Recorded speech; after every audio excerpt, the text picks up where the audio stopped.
Uummanni carraa amma argamee fi jijjiirama dhufee jiru utubuu qabaa jedhe gaazexeessaan CCTV Girum Caalaa. Abaataa Faayisaa gabaasa dabalataa qaba. Girum Caalaa gaazexeessaa CGTN guyyaa hiriira deeggarsaa waltajjii irratti sagantaa beeksisaa ture. Hiriira nagaa sana irratti naannawa inni jirutti boombiin darbatame. OBN haalli guyyaa sana maal ture jechuun gaafate. Anis akka lammii tokkootti gammachuu natti dhaga'ame ibsachuufan achitti argame. Muuxannoon qabuun waltajjii beeksisaa ture. Namoota miiliyoonaan lakkaa'amantu kaabaa kibbaa baadhiyaa biyya keessa fi biyya alaatii walitti dhufe. Jaalalaaf kabajaa ministeera muummee Dr. Abiy Ahmediif qaban ibsachaa turan. Kun anaafis biyya kanaafis seenaa addaati. Gammachuu adda ta'etu keessa koo ture. Namoonni gammachuun ilma namaa homaa isaanitti hin fakkaanne. Ministeerri muummee Dr. Abiy Ahmed haasawa isaanii xumuranii uummatatti nagaa dhaammatanii wayita deemuuf jedhan boombiitti darbatan. Muummichi ministeera keenyaas haa ta'u anis haa ta'u dunnee ture baqa.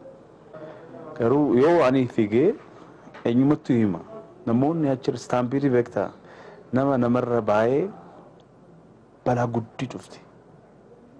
Kanaafuu ani decided wasaneetanii achirran ture itti himee bakka tasgabbaa jedhee amma kan laallee jirra. I'm sorry. Gaazexeessaa Girum Caalaa wayita boombiin darbatametti waltajjii irraa osoo hin bu'in sodaa tokko malee uummata tasgabbeessaa ture. Silaafis eessattan baqadhaa jedhe. Ijoolleen biyya Itoophiyaa jechuudha. Misaayilii isaa dhufu hin deemne eessattuun hin deemnu jedhe. Kanaafuu anis akka mucaa Oromoo akka mucaa biyyi keenya madaraka irra hin taane. Snaayiparii yoo ture eeggoo anatu tuumaa qaba. Anatu du'aa. Lammiileen biyyattii carraa argame cimsuu jijjiirama amma dhufe utubuu qabu. Dhaamsa gaazexeessaa Girum Caalaati.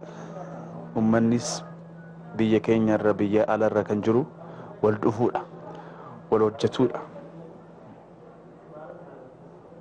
Carraa kan arganne carraa guddaadha. Contributioning kan keetis kan koos.